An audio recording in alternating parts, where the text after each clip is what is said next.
What advice would you give someone starting out as a breakdown engineer today? Well, the advice I'd give, I'd go on the courses for free, because there's a lot of them, or some of them you pay like £50 and they give you money back if you turn up.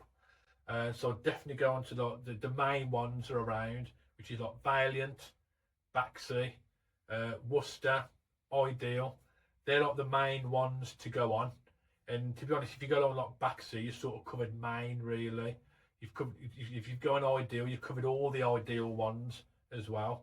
Yeah, it's probably them four or five brands. If you go onto them for definite, go on the courses. They're free anyway. So they're definitely worth going on. If they give you an upgraded course and they charge you for it, it's still worth going on just for that knowledge, because you've got all these books and folders and pamphlets. They'll show you the fault codes. They'll show you little tricks from the engineers, how they got the stuff out. And then I'd start investing in proper tools. Don't try and get around with what your dad's probably got left underneath the cupboard.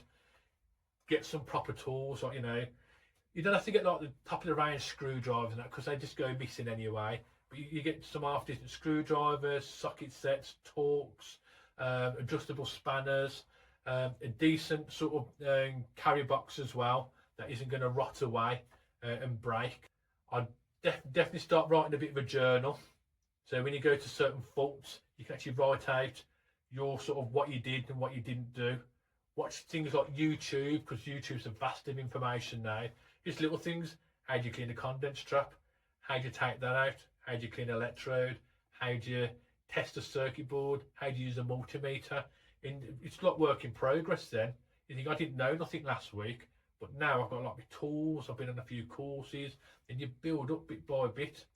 And then use the manufacturer as well. Just when you find a manufacturer, just have your multimeter and your U gauge and everything there handy.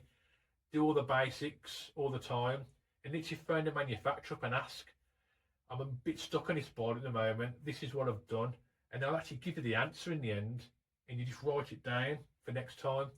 And don't be, I phoned up the manufacturer, and I've been doing it for years now, and I've got no shame. Just pick it up, they tell me the fault within minutes. I'm like, right, I've got one in the van, put the part on, it works, and I'm gone. And that's it, and I write it down for next time. And I thought, wow, that caught me out. So yeah, that's how I'd start teaching new people to do breakdown stuff, and start getting a few little bits and pieces.